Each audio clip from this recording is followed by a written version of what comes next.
Good morning children. Good morning ma'am. Good morning all of you.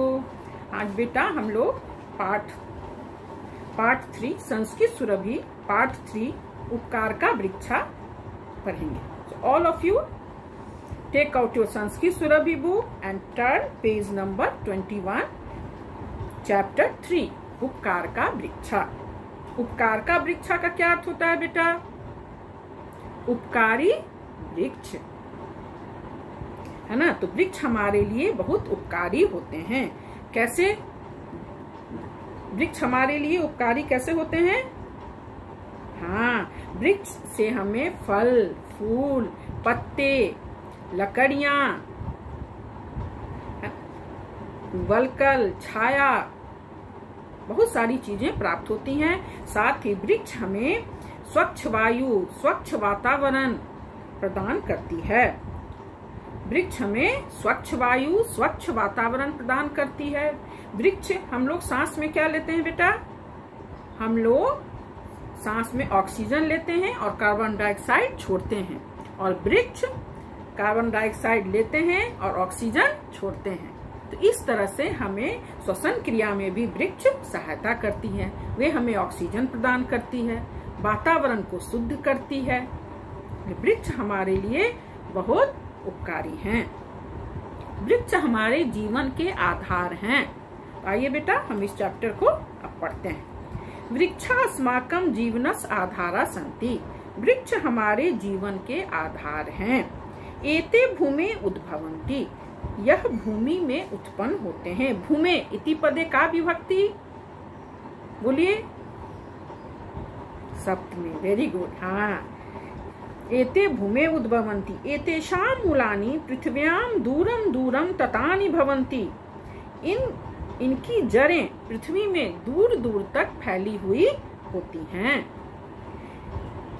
मूलानाम उपरिष्ठात् वृक्षस्य प्रकांडः भवति। मूलानाम मन जड़ के ऊपर वृक्ष के तना होते हैं। प्रकांड में तना। हाँ, प्रकांडात् शाखा उद्भवन्ति। और शाखा तना पे शाखा उत्पन्न होती है। शाखा भ्य प्रशाखां संभवन्ति। और शाखा पर प्रशाखा निकलती है। प्रशाखा में छोटी छोटी शाखाएं निकलती हैं। एतासु प्रशाखासु एव पत्राणि पुष्पाणि फलानि च भवन्ति। इन प्रशाखा पर ही पत्र, पुष्प और फल होते हैं। वृक्षा अपि अस्मान इव भुक्त्वा पीत्वा च जीवन्ति। वृक्ष भी हमारे समान खाकर और पीकर जीवित रहते हैं। बेटा भुक्त्वा इति पदे का प्रत्यय कौन सा प्रत्यय हम लोगों ने प्रत्यय पढ़ा था? अक्त्वा। Very good, well done. भुक्त्वा इति पदे अक्त्वा प्रत्यय। भुक जोर अक्त्वा, भुक्त्वा खाकर। पित्वा, पित्वा में पीकर। पा जो रक्त्वा, पित्वा। वृक्ष भी हमारे समान खाकर और पीकर जीवित रहते हैं। मूलानि वृक्षाणां पादाः भवन्ति। जड़ जो होते हैं वो वृक्ष के पैर होते हैं। जड़ जो होते हैं वृक्ष के क्या होते हैं? पैर होते हैं, है ना। एते पादय पिबन्ति अतः पादपा कथ्यन्ते। यह पैर से पीते हैं। पादय मीन्स पैर से। वृक्ष के जो जड़ होते हैं वो पैर कहलाते हैं, और ये पैर से पीते हैं, इसीलिए ये पादपा कहलाते हैं। पादपा का क्या अर्थ होता है? पौधा। Very good, well done. इसीलिए ये पादपा कहलाते हैं। मूलानि भूमे रसं गृहीत्वा अन्येभ्य अवयवेभ्य यच्छन्ति एन एते वृक्षा फलन्ति। जड़ जो है भूमि से रस ग्रहण कर, रस मतलब जल ग्रहण कर अपने वृक्ष के दूसरे अंगों को देते हैं, और इस प्रकार वृक्ष फलते हैं। वृक्षा अपि मनुष्याः इव सुखानि दुखानि च अनुभवन्ति। वृक्ष भी, अपि मीन्स भी। अपि क्या है बेटा? अव्यय है। हाँ, वृक्षा अपि मनुष्या इव सुखानि दुखानि च अनुभवन्ति। वृक्ष भी मनुष्य के समान सुख और दुख का अनुभव करते हैं। एतेषु अपि प्राणा भवन्ति। इनमें भी, वृक्ष में भी प्राण होते हैं। अतएव एते प्राणिनः इव जायन्ते वर्धन्ते म्रियन्ते च। इसीलिए ये प्राणियों के समान ही जन्म लेते हैं, बढ़ते हैं और मर जाते हैं, है ना। अतएव एते प्राणिनः इव जायन्ते वर्धन्ते म्रियन्ते च। परंतु एते अचरा सन्ति, लेकिन ये अचरा होते हैं, माने चल नहीं सकते हैं। वृक्ष में भी प्राण होते हैं, वृक्ष भी खाकर और पीकर जीवित रहते हैं। वृक्ष को भी हमारे समान सुख और दुख की अनुभूति होती है ना। ये भी जन्म लेते हैं, बढ़ते हैं और मर जाते हैं। लेकिन वृक्ष में सिर्फ एक अंतर होता है। क्या अंतर होता है? हाँ, ये चल नहीं पाते हैं। Very good. अचरा मीन्स चल नहीं, चर मीन्स चलना, अचरा मीन्स चल नहीं पाते हैं। तो वृक्ष जो है प्राणी के समान, पशु पक्षी जलीय जीव मनुष्य के समान चल नहीं पाते हैं, लेकिन ये भी जन्म लेते हैं, बढ़ते हैं, मर जाते हैं। वृक्ष को भी सुख और दुख की अनुभूति होती है ना। ये हमारे ही समान खाकर और पीकर जीवित रहते हैं, लेकिन ये चल नहीं पाते हैं।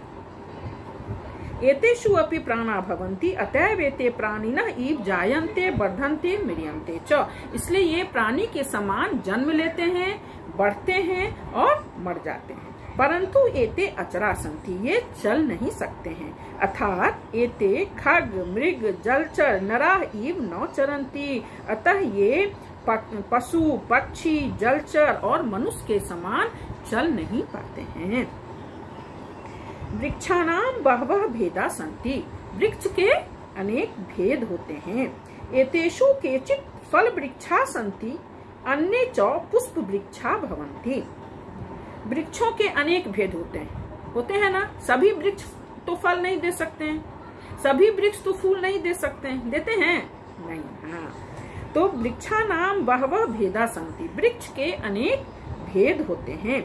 एतेषु केचित् फल वृक्षा सन्ति अन्ये च पुष्प वृक्षा भवन्ति। इनमें से कुछ फल वृक्ष होते हैं और कुछ पुष्प वृक्ष होते हैं। वृक्षा पर्यावरणम संतुलितम कुर्वन्ति, वृक्ष जो हैं पर्यावरण को संतुलित करते हैं। एते वर्षाये अपि सहायका भवन्ति, वृक्ष जो है वर्षा होने में भी हमारी सहायता करते हैं। एते वातावरणम स्वच्छम कुर्वन्ति, ये वातावरण को स्वच्छ करते हैं। वृक्ष वातावरण को स्वच्छ करते हैं। वृक्षा पर्यावरणे प्रसृतान् प्रदूषित वायुं गृहीत्वा श्वसन क्रियाये अस्मभ्यं प्राणवायुं यच्छन्ति। वृक्ष जो है पर्यावरण से प्रदूषित वातावरण को ग्रहण कर, गृहीत्वा में ग्रहण कर, गृहीत्वा में भी कौन सा प्रत्यय लगा हुआ है? कौन सा? अक्त्वा। हाँ, वेरी गुड, वेल डन। तो गृहीत्वा में भी अक्त्वा प्रत्यय लगा हुआ है। तो प्रदूषित जो वातावरण से प्रदूषित वातावरण को ग्रहण कर हमें सांस लेने के लिए प्राण वायु देते हैं। प्राण वायु हम क्या देते हैं? हमें वो ऑक्सीजन देते हैं। वृक्ष हम लोग क्या है? प्राणी ऑक्सीजन, हम लोग ऑक्सीजन लेते हैं और कार्बन डाइऑक्साइड छोड़ते हैं, और वृक्ष कार्बन डाइऑक्साइड लेते हैं और ऑक्सीजन छोड़ते हैं। तो वे हमें प्राण वायु प्रदान करते हैं।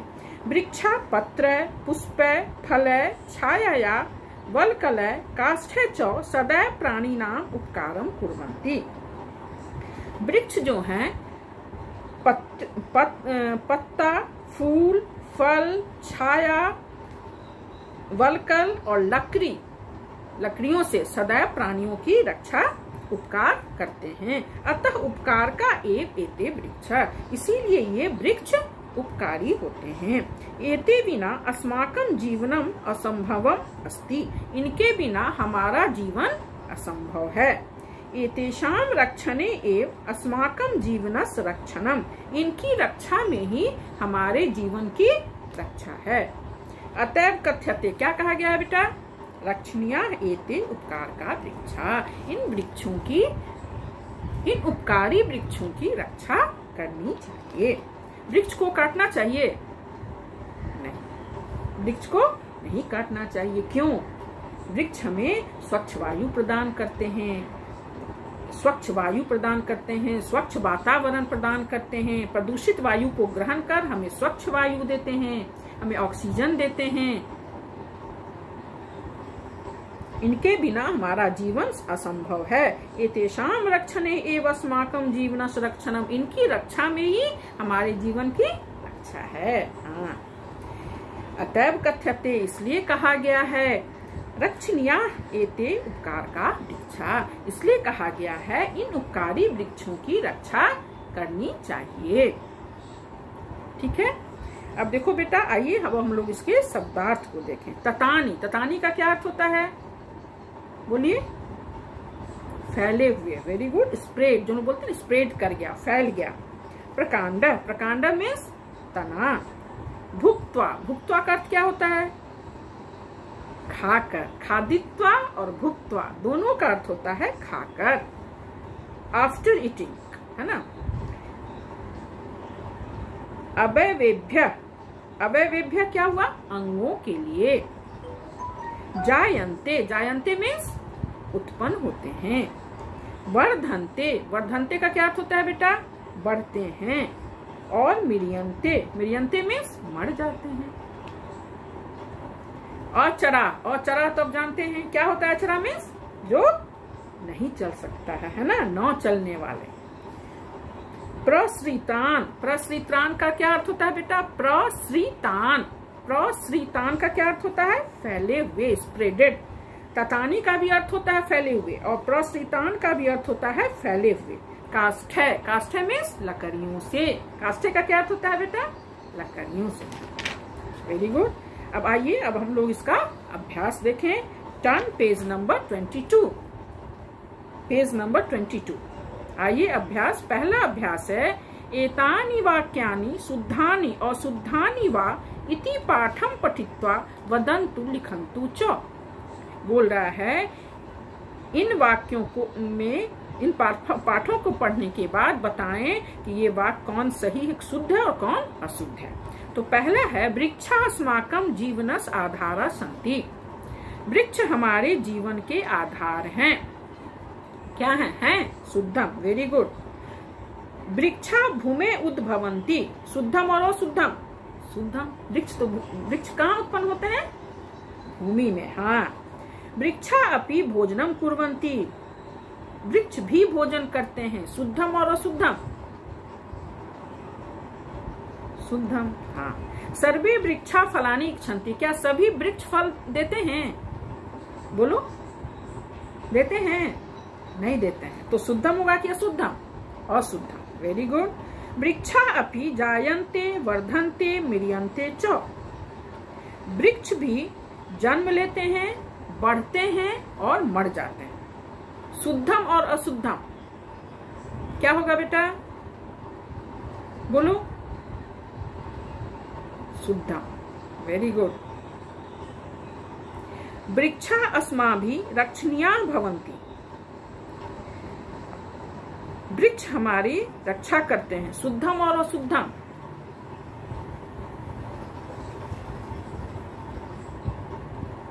शुद्धम। Very good, well done. अब आइए question number 2। All of you take out a pencil and write down. सभी बच्चे पेंसिल निकालेंगे और इन क्वेश्चन का आंसर लिख लेंगे। ठीक है बेटा? तो देखिए क्वेश्चन नंबर 2 का पहला है वृक्षा परेभ्य डैश यच्छन्ति। क्या होगा बेटा? स्वच्छ वायु। Very good. वृक्ष जो हैं दूसरे को हमें स्वच्छ वायु प्रदान करते हैं। वृक्षा शीतलाम डैश यच्छन्ति, क्या होगा? बोल बताइए। छायाम। Very good, well done. वृक्ष शीतल छाया प्रदान करते हैं। तीसरा है वृक्षा मधुरानी डैश यच्छन्ति, क्या होगा? फलानी। हाँ, तीसरे में होगा फलानी। चौथा है वृक्षा वातावरणम डैश कुर्वन्ति, क्या हो जाएगा बेटा? बताइए। स्वच्छम। Very good, well done. स्वच्छम। 5वां है वृक्षा कोमलानी डैश यक्षंती। यहाँ क्या हो जाएगा? वृक्षा कोमलानी डैश यक्षंती पुष्पानी। हाँ, वेरी गुड। लास्ट है क्वेश्चन नंबर 2 का लास्ट, वृक्षा डैश अतीव उपकारम कुर्वन्ति। किसका उपकार करते हैं वृक्ष? बताइए क्या होगा? क्या होगा? प्राणी नाम। हाँ, वेरी गुड, वेल डन। वृक्षा प्राणी नाम अतीव उपकारम कुर्वन्ति। वृक्ष प्राणियों का बहुत उपकार, अतीव माने बहुत ज्यादा उपकार करते हैं। Very good. अब क्वेश्चन नंबर 3 सबों ने लिख लिया? ठीक है। क्वेश्चन नंबर 3, उचित अर्थ सह मेलनम कुर्वन्तु। उचित अर्थ के साथ मेल करें, मिलाएं। जो इसका सही अर्थ है सामने में आप मंजूषा से लेकर इसके सही अर्थ को सामने में लिखेंगे। ऑल ऑफ यू पेंसिल लीजिए बेटा और लिखिए सब कुछ। वृक्षा, वृक्षा का क्या अर्थ होगा? क्या होगा? वृक्षा का अर्थ तर्व। Very good, well done. वृक्षा का अर्थ हुआ तर्व। क्वेश्चन नंबर इसका 2 है भुक्त्वा। भुक्त्वा का क्या अर्थ होगा? खादित्वा। Very good, well done. खादित्वा। भुक्त्वा मीन्स खाकर और खादित्वा मीन्स भी खाकर। दोनों का अर्थ होता है खाकर। दोनों में अत्वा प्रत्यय लगा हुआ है। भुक जो रक्त्वा भुक्त्वा, खाकर। खाद जो रक्त्वा खादित्वा, खाकर। अच्छा, तीसरा है बहवः। बहवः का क्या अर्थ होगा बेटे? बहवः बताइए। अनेके। हाँ, वेरी गुड, वेल डन। बहवः का अनेके। पृथ्व्याम, पृथ्व्याम का भूमौ। रसम मीन्स जलम। रसम मीन्स जलम। हो गया। अब देखिए बेटा क्वेश्चन नंबर 4, एतेषां प्रश्नानां उत्तराणि एक पदेन वदन्तु लिखन्तु च। इन प्रश्नों के उत्तर एक पद माने एक शब्द में बोलें और लिखें। सब कुछ लिखिए।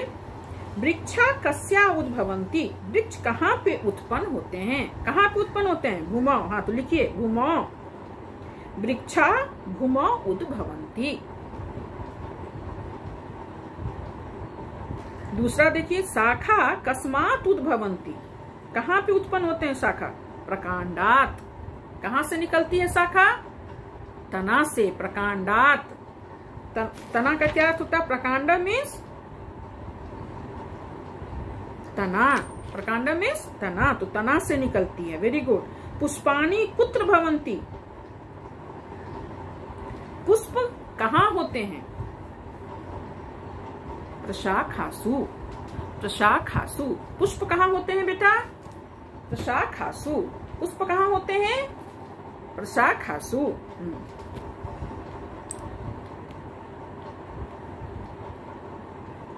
कहाँ होते हैं? प्रशाखासु। पुष्पाणि कुत्र भवन्ति? प्रशाखासु। चौथा है मूलानि भूमे किम ग्रहणम कुर्वन्ति। मूलानि भूमे किम ग्रहणम कुर्वन्ति। क्या ग्रहण करती है? जड़ जो है भूमि से क्या ग्रहण करती है? बताइए।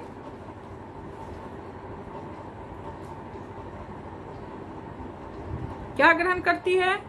जल जो है भूमि से क्या ग्रहण करती है? जलम। हाँ, दोनों होगा, जलम भी होगा और रसम भी होगा। जलम और रसम आप कुछ भी लिख सकते हैं। तो मूलानि भूमे किम ग्रहणम कुर्वन्ति, तो वन वर्ड आंसर है। तो या तो आप जलम भी लिख सकते हैं या रसम भी लिख सकते हैं। ठीक है। अब क्वेश्चन नंबर 5, क्वेश्चन नंबर चौथा का 5वां देखिए। पादपा क्या जलम पिबन्ति। पादपा कैसे जल पीते हैं? बोलिए। पादपे माने पैर से। हाँ, पौधे। पादपा किसको बोलते हैं? पौधे को। तो बोलते हैं कैसे, कहाँ से जल पीते हैं, कैसे जल उनमें जाता है? पैर से। उनके जड़ को, पेड़ के पैर को पादपा बोला गया। पादपा माने पैर, तो पैर से जल पीते हैं। अतएव इति पादपा कथ्यत, इसीलिए पादपा कहलाते हैं। चूंकि ये पैर से जल पीते हैं इसीलिए ये पादपा कहलाते हैं। ठीक है बेटा, लिख लिए। अब देखिए क्वेश्चन नंबर 5। क्वेश्चन नंबर 5,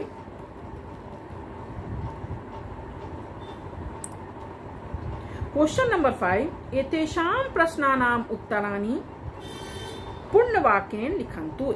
इन प्रश्नों के उत्तर पूर्ण वाक्य में लिखें। तो पहला क्वेश्चन देखिए, वृक्षा कथम जीवन्ति, वृक्ष कैसे जीते हैं? आप लोग भी जवाब दिए ना, कैसे जीते हैं बेटा?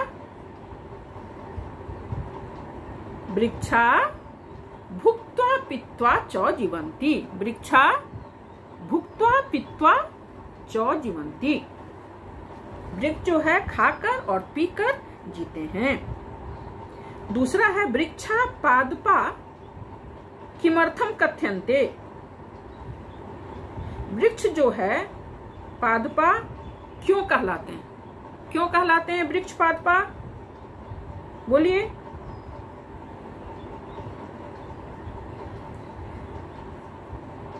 एते पादे पिबन्ति, या पैर से पीते हैं, इसीलिए पादपा कहलाते हैं।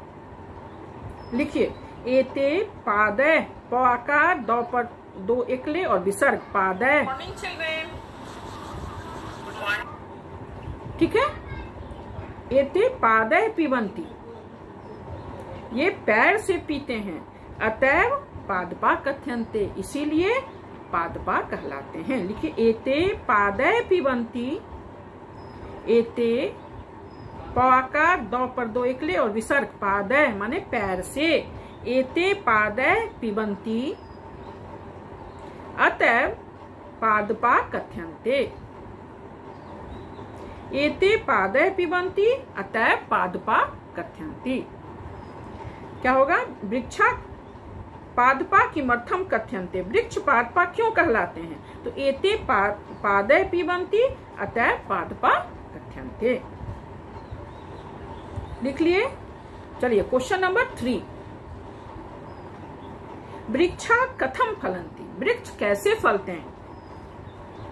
देखिए बेटा, पेज नंबर 21 का पैराग्राफ नंबर 2 का second line,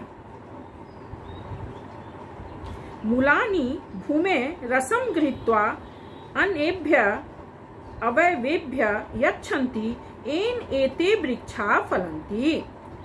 question number 3, question number 5 के 3 पूर्ण वाक्य उत्तर का आंसर है। देखिए page number 21 second paragraph second line, मूलानि भूमे रसम गृहीत्वा अन्येभ्य अवयवेभ्य यच्छन्ति एन एते वृक्षा फलन्ति। मैंने पूछ रहा है, इसका मीनिंग बता रही हूँ। इसका मीनिंग, वृक्ष कैसे फलते हैं? तो वृक्ष जो है वो जड़ जो है वो रस ग्रहण कर, मतलब जल ग्रहण कर वृक्ष के अपने अन्य अंगों को देता है और इस तरह से वृक्ष फलते हैं। मूलानि भूमे रसम गृहीत्वा, जड़ जो है भूमि से रस ग्रहण कर वृक्ष के दूसरे अंगों को देता है और इस प्रकार वृक्ष फलते हैं, और इस प्रकार वृक्ष फलते हैं। तो क्वेश्चन नंबर 5 का 3 हो गया, वृक्षा कथम फलन्ति, page number 21 second paragraph second line. इसको अंडरलाइन कर लीजिए। मूलानि भूमे रसम गृहीत्वा अन्येभ्य अवयवेभ्य यच्छन्ति एनेते वृक्षा फलन्ति। चलिए बेटा, अब क्वेश्चन नंबर 4, पांचवा का 4, वृक्षा कथम प्राणिनः इव आचरन्ति, वृक्ष जो हैं किस प्रकार प्राणियों के समान आचरण करते हैं? वृक्ष किस प्रकार प्राणियों के समान आचरण करते हैं? वृक्ष किस प्रकार प्राणियों के समान आचरण करते हैं? तो कैसे आचरण करते हैं बेटा?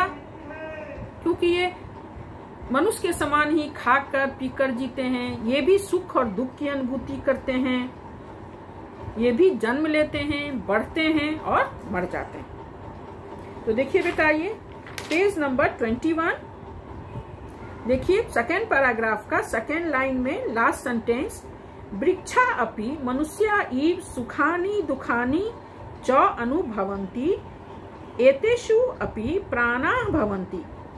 इनमें भी प्राण होते हैं, अतएव एते प्राणिनः इव जायन्ते वर्धन्ते म्रियन्ते च।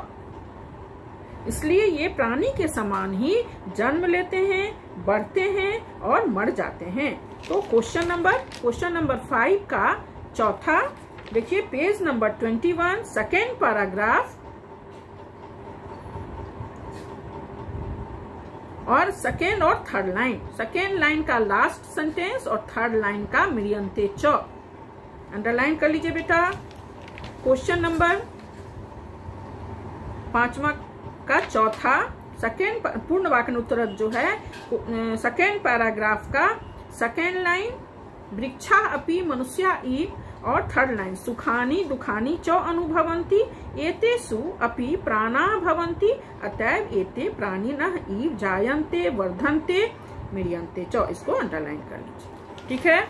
अब चलिए क्वेश्चन नंबर 5, पांचवा लास्ट, वृक्षा कथम प्राणिनाम उपकारम कुर्वन्ति। वृक्ष जो हैं किस प्रकार प्राणियों का उपकार करते हैं। वृक्ष किस प्रकार प्राणियों का उपकार करते हैं, बताइए किस प्रकार उपकार करते हैं। स्वच्छ वायु देते हैं, वेरी गुड, और फल देते हैं, पत्ते देते हैं, हाँ, लकड़ियां देते हैं, वेरी गुड। वृक्ष जो हैं, देखो इसका पेज नंबर 21 का लास्ट पैराग्राफ, वृक्षा पत्र पुष्प फले छाया वलकले काष्ठे च सदैव प्राणिनाम उपकारम कुर्वन्ति। क्वेश्चन नंबर 5 जो है पांचवा का लास्ट पांचवा, उसका आंसर देखिए पेज नंबर 21 का लास्ट पैराग्राफ, इसको अंडरलाइन कर लीजिए बेटा, लिख लीजिएगा। वृक्षा पत्र पुष्प फले छाया वलकले काष्ठे च सदैव प्राणिनाम उपकारम कुर्वन्ति अतः उपकार का एव एते वृक्षा। ये तो लिखोगे ही, साथ में ये भी लिख देना कि ये जो है थर्ड पैराग्राफ का लास्ट सेंटेंस, वृक्षा पर्यावरणे प्रसृतान प्रदूषित वायुन गृहीत्वा श्वसन क्रियाए अस्मभ्यम प्राण वायु इच्छन्ति। ये हमें प्राण वायु भी प्रदान करते हैं, वातावरण से प्रदूषित वातावरण को लेकर हमें प्राण वायु ऑक्सीजन भी देते हैं। तो ये भी लिख दीजिए कि वृक्ष जो है वृक्षा पर्यावरणे प्रसृतान मैंने फैले हुए प्रदूषित वायु गृहीत्वा श्वसन क्रियाए अस्मभ्यम प्राण वायु इच्छन्ति। वृक्षा पत्र पुष्प फले छाया वलकले काष्ठे च सदैव प्राणिनाम उपकारम कुर्वन्ति।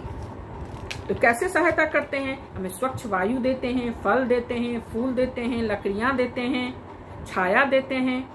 इस तरह से ये हमारा उपकार करते हैं। अब आइए बेटा क्वेश्चन नंबर 6, स्थूल पदम आधृत प्रश्न निर्माणम कुर्वन्तु। स्थूल पद के आधार पर प्रश्न निर्माण करें। ये प्रश्न निर्माण है।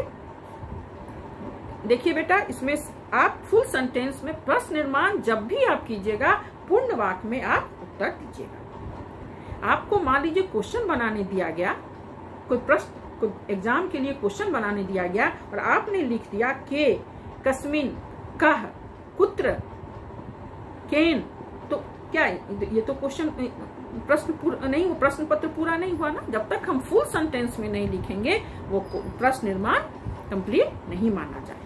तो फुल सेंटेंस में लिखिएगा और लास्ट में क्वेश्चन मार्क लगाइएगा, तभी आपको पूरे नंबर आएंगे, नहीं तो नहीं आएंगे। ठीक है, चलिए देखिए पहला है प्रश्न निर्माण का, वृक्षा अस्माकम जीवनम संति। वृक्षा अंडरलाइन है, क्या हो जाएगा बेटा के, वेरी गुड। क्यों? क्योंकि बहुवचन है, पुल्लिंग का बहुवचन है वृक्षा। तो कह कव के, हाँ तो हम लेकिन यहाँ हम सिर्फ के लिख के नहीं छोड़ेंगे, हम फुल सेंटेंस बाकी का चीज आप उतार दीजिए। वृक्षा के जगह के लिखिए, उसके बाद जो उतार दीजिए अस्माकं जीवनम सन्ति और क्वेश्चन मार्क, लास्ट में क्वेश्चन मार्क, के अस्माकं जीवनम सन्ति। दूसरा है वृक्षा नाम मूलानि पृथ्व्याम भवन्ति, तो पृथ्व्याम की जगह क्या होगा, काम, वेरी गुड, लेकिन आप पूर्ण वाक्य में लिखिएगा और क्वेश्चन मार्क लगा दीजिएगा। क्वेश्चन नंबर 3 है प्रकांडात शाखा उद्भवन्ति, शाखा क्या हो जाएगा, का, वेरी गुड, क्योंकि ये स्त्रीलिंग है, का के का। फिर है वृक्षा प्राणिना इव आचरन्ति, फिर वृक्षा अंडरलाइन है, के, हाँ फिर गुड, के प्राणिना इव आचरन्ति क्वेश्चन मार्क। फिर वृक्षा नाम बहवः भेदा सन्ति, वृक्षा नाम अंडरलाइन है, क्या हो जाएगा वृक्षा नाम की जगह बेटा, क्या हो जाएगा बोलिए, केसाम, केसाम बहवः भेदा सन्ति क्वेश्चन मार्क, क्वेश्चन मार्क जरूर लगाइएगा, प्रश्न निर्माण हम कर रहे हैं तो क्वेश्चन मार्क जरूर लगाएं। इसके बाद देखिए लास्ट है वृक्ष रक्षणे अस्माकं जीवन रक्षणम अस्ति, वृक्ष रक्षणे अंडरलाइन है, तो क्या हो जाएगा, केन, केन अस्माकं जीवनम रक्षणम अस्ति क्वेश्चन मार्क। ठीक है, टर्न पेज नंबर 24। देखिए बेटा क्वेश्चन नंबर 7 में यहाँ वर्ण विन्यास दिया हुआ है, आप लोग 6 में इसे पढ़े भी होंगे। वर्ण संयोजन या वर्ण विच्छेद, यदि जुटा हुआ है हम उसे अलग कर देंगे तो ये वर्ण विच्छेद कहलाया, और यदि अलग अलग है, टूटा हुआ है और इसे हम जोड़ेंगे तो वर्ण संयोजन कहलाया। जैसे यहाँ दिया अस्माकं, तो अस्माकं का क्या हो जाएगा वर्ण विच्छेद, क्या है, स्वर वर्ण जो है वो बिना किसी की सहायता के बोला जाता है, लेकिन व्यंजन वर्ण स्वर वर्ण की सहायता से बोला जाता है। तो जैसे मौ, तो मौ में क्या है, अ है, मौ हलंत जोड़ अ, मौ, ख हलंत जोड़ अ, ख, सौ हलंत जोड़ अ, सौ, अब सी है तो सौ हलंत जोड़ ई, छोटी, है ना। तो यहाँ है अस्माकं, तो अ जोड़ सौ हलंत, आधा सौ, मतलब आधा सौ है तो मतलब मौ हलंत, सौ हलंत, फिर मौ हलंत जोड़ आ, अस्मा, तो आ जोड़ क हलंत जोड़ अ जोड़ मौ हलंत। बेटा ये आप लोग का होमवर्क है, क्वेश्चन नंबर 7 आप करके और मुझे व्हाट्सएप पे दिखाइए। जो मैंने आपको अर्थ बताया है, शब्दार्थ बताया है, कॉपी में अर्थ लिखेंगे, शब्दार्थ लिखेंगे सारा, और ये क्वेश्चन नंबर 7 वर्ण विच्छेद और जो है वर्ण संयोजन ये मुझे करके जरूर दिखाएंगे। और ये जो है मूल्यात्मक प्रश्न, भवन्तः अपठन्, आपने पढ़ा, यत् वृक्षा सदैव प्राणी नाम उपकारम कुर्वन्ति, कि वृक्ष जो है सदैव प्राणियों का उपकार करते हैं। एतेषां रक्षणे एव अस्माकं जीवनस्य रक्षणम, इनके रक्षा में ही हमारे जीवन की रक्षा है। अतः भवन्तः वृक्षा नाम रक्षणाय किम किम कुर्वन्ति, इसीलिए आप वृक्ष की रक्षा के लिए क्या क्या करते हैं, इस पे आप बेटा लिख के मुझे दिखाएंगे। ठीक है बेटा, अगले क्लास में हम लोग इसके जो व्याकरण कार्य हैं वो हम लोग पूरा करेंगे। अक्त्वा प्रत्यय है और साथ में हम लोग अव्यय और उपसर्ग भी पढ़ेंगे। ठीक है बेटा, बाय बाय बेटा।